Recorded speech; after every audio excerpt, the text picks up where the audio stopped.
Perkenalkan, nama lengkap saya Maria Yunista Halimah dan teman kerja kelompok saya Flanisia Cecilia ini.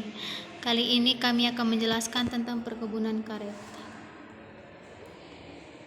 Karet merupakan bahan dasar untuk menghasilkan produk-produk yang berguna bagi kebutuhan makhluk hidup, terutama manusia. Karet dihasilkan dari pohon karet dengan nama Latin Heve brasiliensis dengan bentuk struktur molekulnya yaitu -CH -C CH3 sama dengan CH-CH2 -CH2. Karet ini biasanya disebut karet alam atau juga disebut polimer isopren dengan bentuk alamiahnya yaitu 1,4 polisoprene. Secara kimia, karet merupakan molekul yang ikatan yang tidak jenuh. Ikatan-ikatan jenuh itulah yang menyebabkan karet tidak tahan terhadap minyak. Sifat nonpolar dari karet menyebabkan karet tidak tahan terhadap minyak. Hal ini menyebabkan mutu dari karet tidak bagus dan harga jual karet akan menurun. Untuk menghasilkan karet yang memiliki mutu dan daya tahan yang kuat, maka karet harus dimodifikasi secara kimia melalui reaksi eksposida. Reaksi eksposida mampu meningkatkan mutu dan daya tahan karet. Karet yang memiliki mutu yang bagus tidak lepas dari beberapa faktor yang mempengaruhi dalam proses reaksi eksposida. Adapun faktor yang sangat mempengaruhi mutu karet yaitu lateks yang digunakan, suhu, waktu pengumpulan, konsentrasi lateks, serta ketelitian di dalam pembuatan karet yang bermutu. Dalam menghasilkan karet yang unggul, tentu tidak lepas dari teknologi-teknologi yang mumpuni pada saat produksi. Teknologi-teknologi tersebut muncul ketika sudah ditemukan lateks yang bisa disebut oleh kayak umum sebagai NR. Seperti yang sudah diketahui bahwasanya Indonesia memiliki kebun karet yang sangat luas, sehingga Indonesia mampu memproduksi lateks terbesar setelah Malaysia.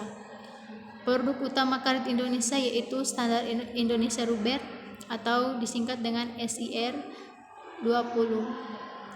NR yang dihasilkan di Indonesia sudah memiliki standar SNI sesuai dengan Undang-Undang Pemerintah Indonesia. Adapun komposisi dari SIR 20 yaitu zat pengotor sebesar 0,20%, debu 1%, yang teruapkan 0,8% dan nitrogen sebanyak 0,6%.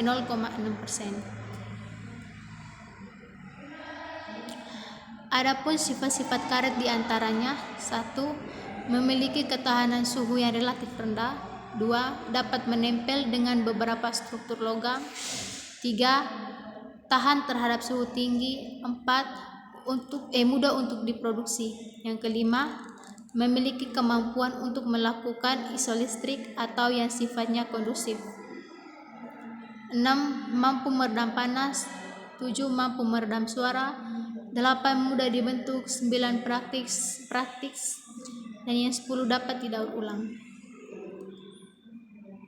Komposisi dari karet yaitu ada fraks karet sebesar 30% yang di dalamnya terkandung karet, protein, lipid, ion logam.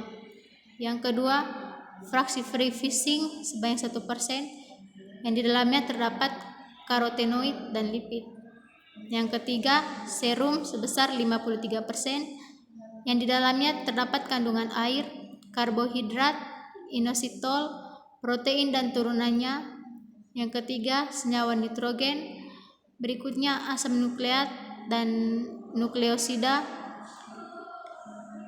ion anorganik, ion logam. Yang terakhir, frans dasar sebesar 10% yang di dalamnya mengandung protein, senyawa nitrogen, karet dan karotenoid, dan lipid dan ion logam.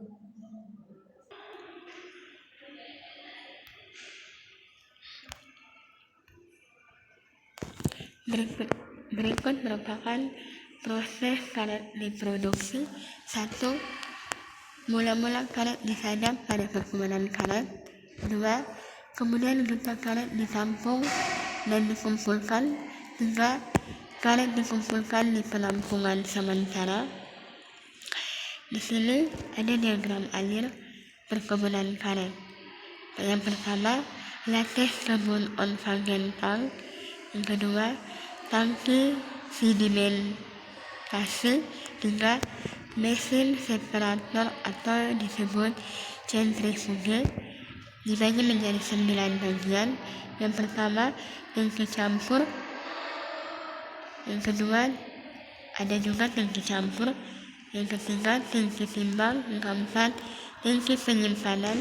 Yang kelima, filter tank serum. Yang keenam, pengisapan, bak pengisapan. Yang ketujuh, bak pengumpalan. Yang kedelapan, bak serum sekunder. Yang kesembilan, bak pengendalian limbah. Dilihat dari alur pengolahan karet, mula-mula karet dihasilkan dari petani karet merupakan karet mentah yang belum bisa diolah sebagai mana mestinya karet yang disadap secara berkala dikumpulkan ditampung pada penampungan sementara guna diolah pada tahap berikutnya. Karet yang dibuat di dalam tangki siap dibawa ke pabrik untuk kemudian diolah. Di dalam jurnal ini dapat menggunakan bahan-bahan di antaranya yaitu laktase dari petani garam, klorida kalsium sulfat, magnesium klorida, dan juga garam magnesium sulfat. Adapun bahan-bahan yang dapat digunakan untuk mengidentifikasi kualitas pada karet yang telah dihasilkan. Adapun alat dalam penelitian ini yaitu wadah pengumpal, chapter oven, dan alat penguji kualitas karet. Dari alat dan bahan tersebut kita mengamati dan menghasilkan karet yang diinginkan.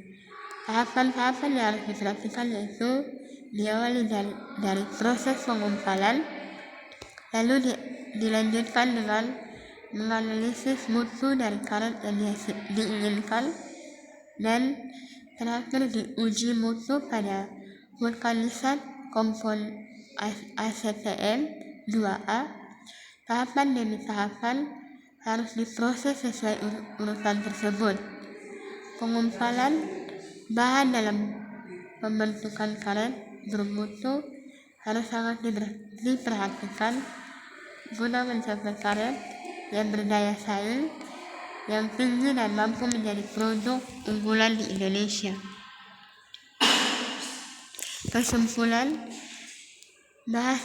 bahwasannya mutu karet tergantung pada pengumpulan karet itu sendiri. Asam organik sangat baik untuk mengumpulkan laktase menjadi keunggulan yang akan diolah menjadi produk-produk bermanfaat bagi kelangsungan hidup manusia. Penambahan pengumpulan sangat dianjurkan guna mencapai mutu karet yang diinginkan. Selain untuk mempersingkat waktu, penggunaan asam organik sebagai pengumpulan laktase sangat efisien, mengingat karet sebagai salah satu penunjang perekonomian negara Indonesia dan untuk mensejahterakan masyarakat